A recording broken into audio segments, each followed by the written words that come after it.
अस्सलाम वालेकुम व्यूअर्स, कैसे हैं आप।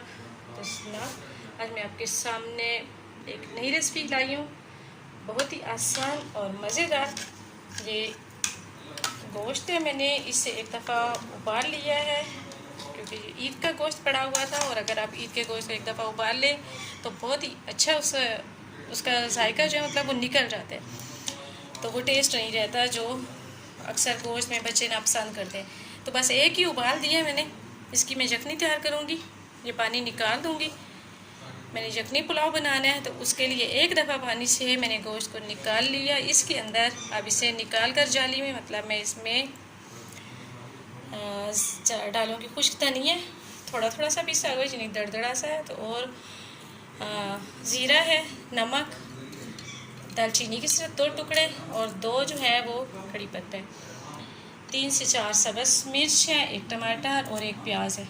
ये सारी चीज़ें जो हैं और मैं एक पतीली में डाल के ये वाला गोश्त भी, क्योंकि ये हमारा गोश्त पहले मैंने धो दिया था, धो के उसके बाद से इसको एक पानी में, यानी खुले पानी में एक दफ़ा इसको उबाल दिया, और अब मैं यखनी बनाने के लिए इसे ऊपर रख दूँगी। गोश्त मैंने जाली में निकाल लिया, एक दफ़ा इसे उबाला है। अब से यखनी के लिए ज़्यादा सारा पानी डालकर तकरीबन 2-1 घंटे के लिए मैं रख दूँगी। ये मैंने यखनी जो है तैयार कर ली है, तकरीबन समझिए 2 घंटे हो चुके हैं, ये आप देख सकते हैं। इसमें मिर्ची, टमाटर सारी चीज़। अब गोश्त से हड्डियाँ मैं अलग कर लूँगी, इसे निकाल के हम इसमें चावल धो के मैंने रखे हुए हैं, तकरीबन 15-1 मिनट मुझे हो चुके हैं। उसके बाद हम इसमें चावल डाल देंगे। बहुत ही आसान और मज़ेदार रेसिपी है, आप इसे ज़रूर ट्राई कीजिएगा, तो बहुत अच्छी लगेगी। यखनी देखिए मैंने छान ली है इस तरह करके, ये हमारे पास यखनी सारी निकल आई है।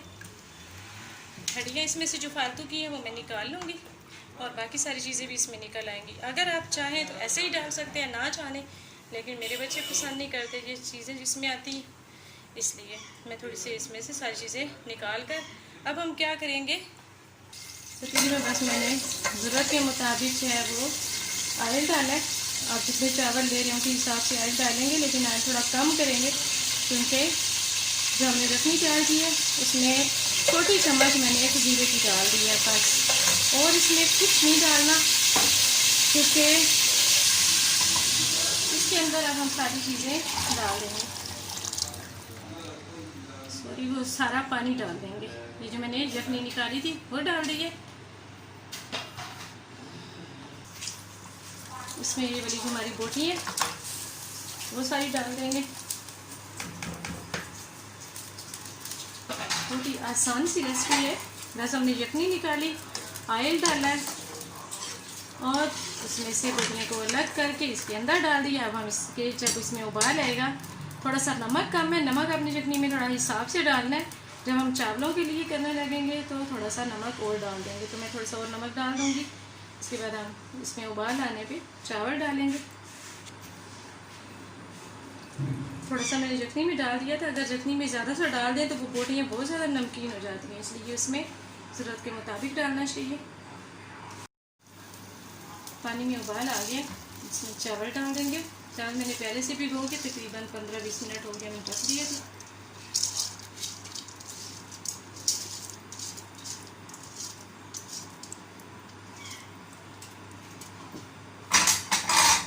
एक दफ़ा बराबर हिला के बंद कर देंगे। आप ऑयल चाहें, ऑयल घी जो है वो आप यखनी के साथ भी डाल सकते हैं, और बाद में उसी यखनी में चावल डाल दें। वैसे आप बेशक ज़ीरे का तड़का ना लगाएं, लेकिन अगर लगा दें तो ज़रा जायका बहुत अच्छा आता है, क्योंकि बाकी सारी चीज़ें हम उसमें से निकाल देते हैं, तो हमारे पास सिर्फ छानने से यखनी रह जाती है। पानी हमारा खुश्क हो चुका है, अब इसे एक दफ़ा हिला के तो मैं दम पे रख दूँगी।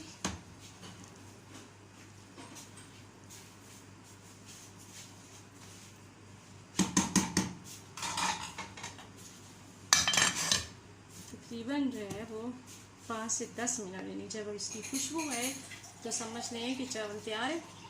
आँच को बिल्कुल आहिस्ता कर देना है, आँच मैंने बिल्कुल आहिस्ता कर दी है। तकरीबन 10 मिनट हो गए और दम हमारा जो है वो आ चुका है।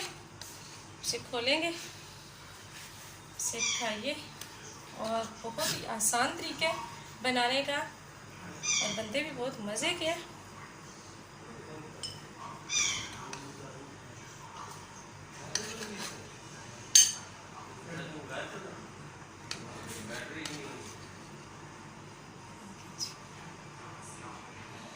चावल जो है वो तैयार है।